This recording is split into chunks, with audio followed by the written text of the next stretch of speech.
Hey everybody, I hope you're staying safe and healthy out there. I want to say a huge thank you for tuning in and checking out the video I put up earlier this week on the first section of the boom method. I really appreciate all the views and shares and everything, and I appreciate the questions that you've sent in and the comments and everything.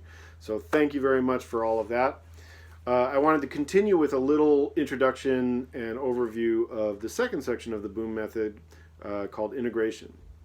And the idea of this section is basically expanding upon your warm up with technical challenges, things that you maybe don't do so well or you're trying to get better at. Um, this section, like really all of the sections in the boom method, I think of as a little bit of a template for how you can approach building your own practice. That's really how these exercises came about for me. And I want to make sure that you know that you can supplement these exercises or alter them or expand them in ways that really make them effective for you. So the idea here is that we have something that I call a centering exercise. In the book, it's related to the activation studies. It could be anything. It could be like a flow study or long tones or whatever you feel like puts you exactly in the center of your technique.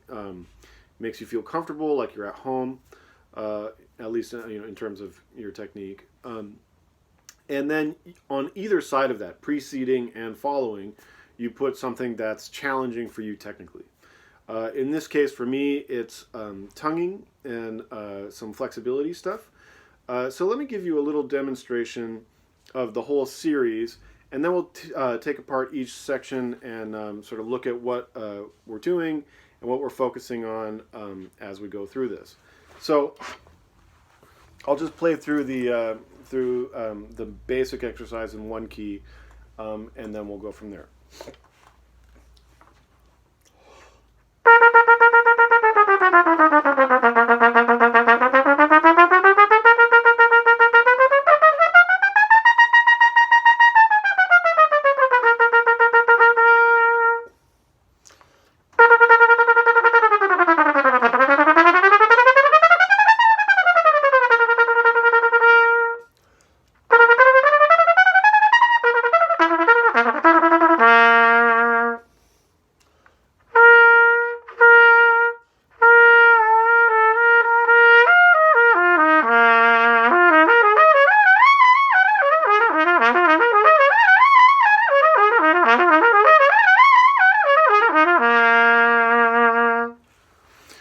So what we went through there was single tonguing, some triple tonguing, and a couple of different versions of that, the centering exercise, and then the flexibility study.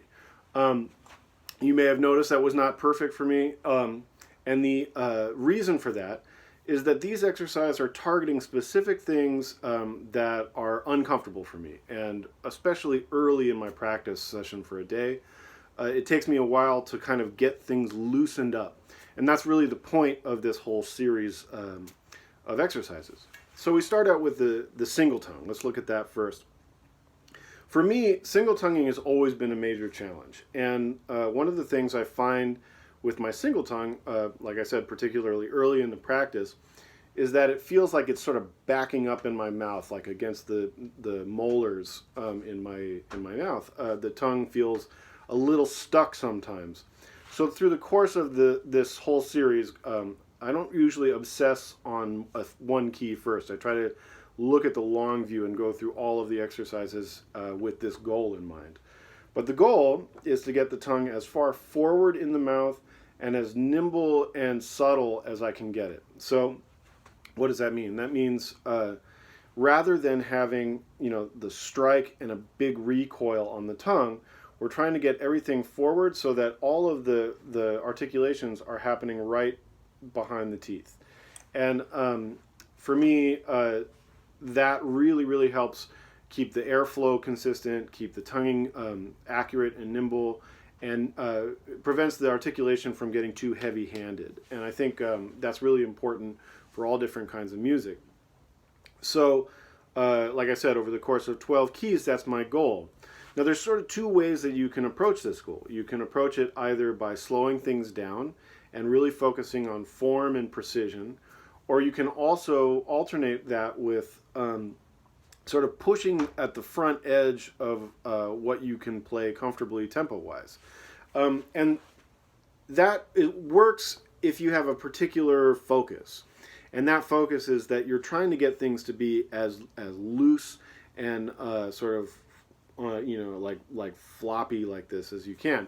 So, rather than thinking of da da da da da da da da, I'm trying to get to the point where I'm thinking da da da da da da da da, and it's very light like that. So, if I were to demonstrate those two things, like the slower version would be.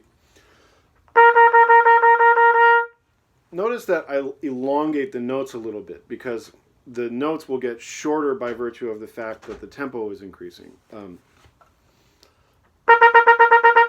Right? You can even elongate those as well, but the idea is when you go slower, you want to play more full-bodied notes with a lighter front edge of the tongue.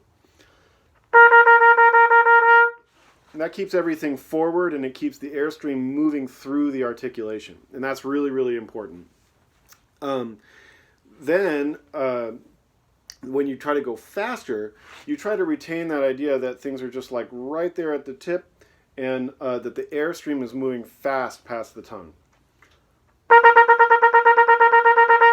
Right? So for me, that's already looser than the first demonstration that I did. So then we move to the triple tongue, and it's the same concept, but we add in the K or G syllable of the triple tongue. For me, I try to alternate between like da da ga or ta ka ta, so that I'm really kind of working out both patterns, and I alternate those kind of at will. It's not really a specific alternation that I do. I try to do a combination just so that I feel well-rounded. But when I'm doing that, it's sort of the same idea. I can go slower for precision. Again, longer air, tongue forward in the mouth, and trying to get the airstream moving quickly past the tongue and as little motion from the tongue as possible to get the clear point on the articulation. Or I can go faster and try to get it to just like flap in the wind. So the idea there, and what I'm really going for, is that the tongue ends up being like something that you turn on, like an effect. It's a setting that you can turn on, and the airstream continues to be totally consistent, and the tongue is just ricocheting off of that airstream. A good example of that is this thing I do called machine gun tonguing, which is literally like the sound I made as a kid playing G.I. Joe in the backyard, like. The idea is I do that into the horn, and that's really just the tip of the tongue, like sort of based on the air pressure that I'm putting against the teeth, sort of like ricocheting against the front edge of my teeth, and then it sounds like this. Now I feel like I could do that indefinitely with no problem, but that's because it's a setting that's based on a fast airstream. So the idea is to try to get the single tongue and the triple tongue, and by proxy the double tongue, to feel like that. So it's just something that you turn on. Another example is a flutter tongue, is a similar idea. It's like an effect you turn on as like one of your tools in your sound toolbox. But it's not like you're articulating each individual note. So then as you go through the scales, you try to make sure that all of those articulations are completely synchronized with the fingers.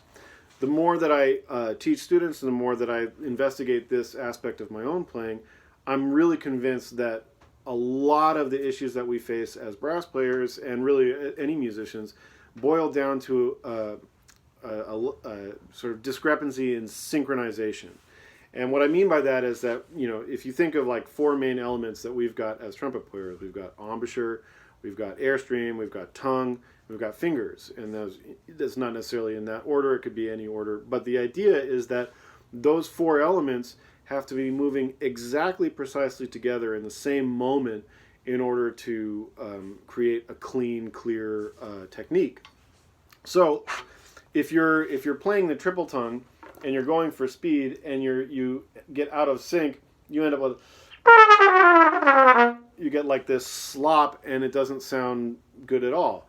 You know, if you really focus on making sure that the airstream is consistent and the tongue is totally synchronized with either the downstroke or the upstroke of the valve, then it gets much cleaner, and you're not really focusing on tonguing faster. You're just focusing on timing the elements of your technique together. Right? And that simple mental shift creates cleanliness that otherwise you might, sort of bang your head against the wall for years trying to figure out, how do I get my tongue cleaner? So that's I think really, really important to remember as you go through this. Focus on synchronicity of the various elements of your technique. Again, airstream, embouchure, fingers, tongue. If those things are all synchronized exactly in time, then your technique is going to be working efficiently.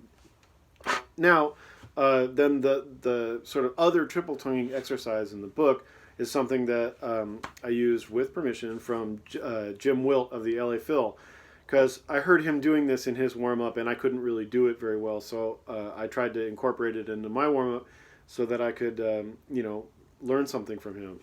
So it's basically doing triplets on each note of a whole tone scale ascending, and then descending an octave, up a tritone, down an octave, up a tritone, down an octave. The idea being that, again, airstream is totally consistent as you're going through this, and the tongue is just bouncing against that airstream against the teeth. So, let's see.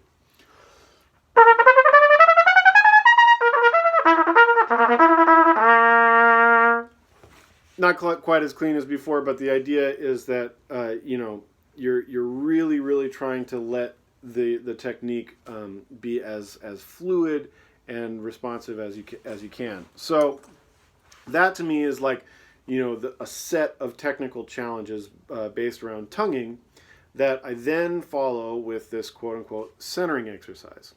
When I was younger, the centering exercise for me was a stamp routine, so it might be like a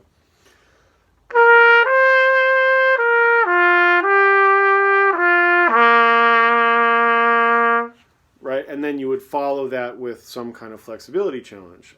In the stamp routine, there's a few different examples of things you can go into. There's that sort of major sixth chord. There's the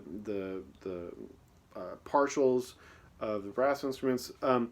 But I started doing this pattern of up a fifth, down a whole step, up a fifth, down a whole step, which I got initially from the Francais sonatine, but then sort of extended it because it seemed like a cool thing to have under my fingers and chops for improvisational practice. So you get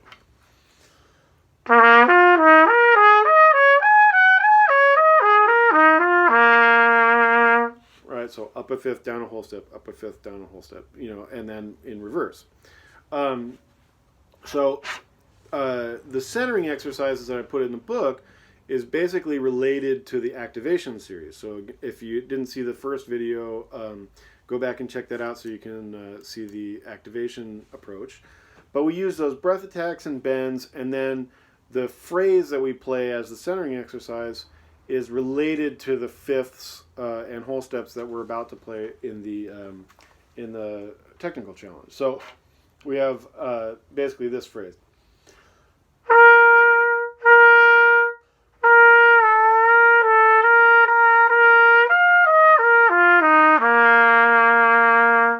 Now, as I'm going through that, I'm using the bends as a way to increase the control from the airstream.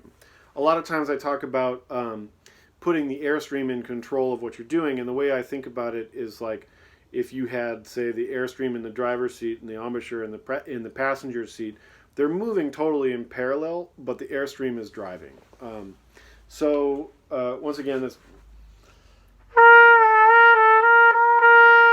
And then out of that last note, after getting the increase in air pressure through the bends, I use that to pop up to the fifth above.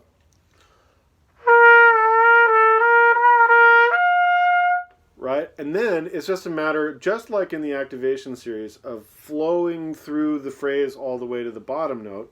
Then it's just a matter of going down this sort of sus chord.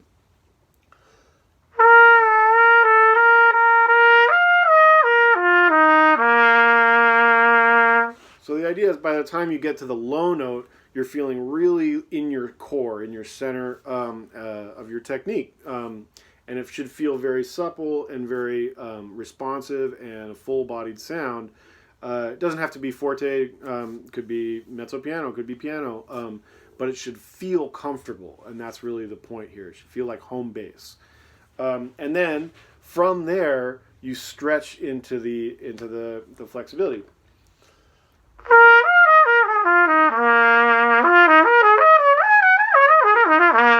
Right? And then what I try to do, depending on how I'm feeling in a day, is gauge whether or not I want to push the range early or, use a smaller range to begin with.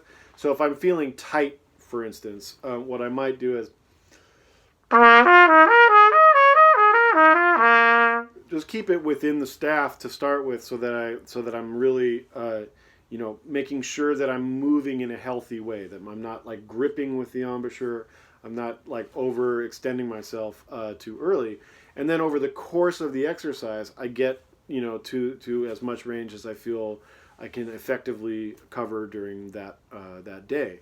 So again, that ultimately, we're going for that same idea as we were looking at in the tongue, where we're kind of like letting the flexibility in the chops flop like this, so that like you're really holding like no tension in the center of your embouchure, and then you're using the airstream to basically like wiggle it up and down, so that basically ends up kind of being something like this.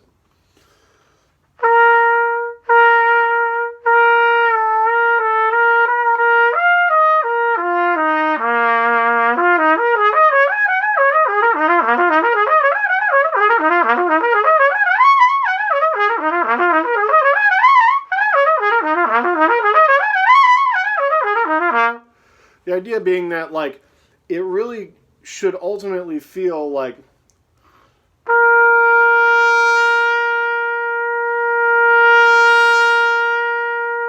just like an increase of airspeed going through that, so that as you're going, you're almost not consciously slotting all of those fifths. It kind of happens the same way as like a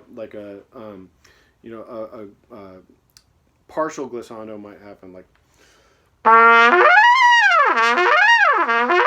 right, like we do those kinds of things as a way of blowing past the specific slots for the notes, and it's the same thing when you add the fingers and try to do the fifth.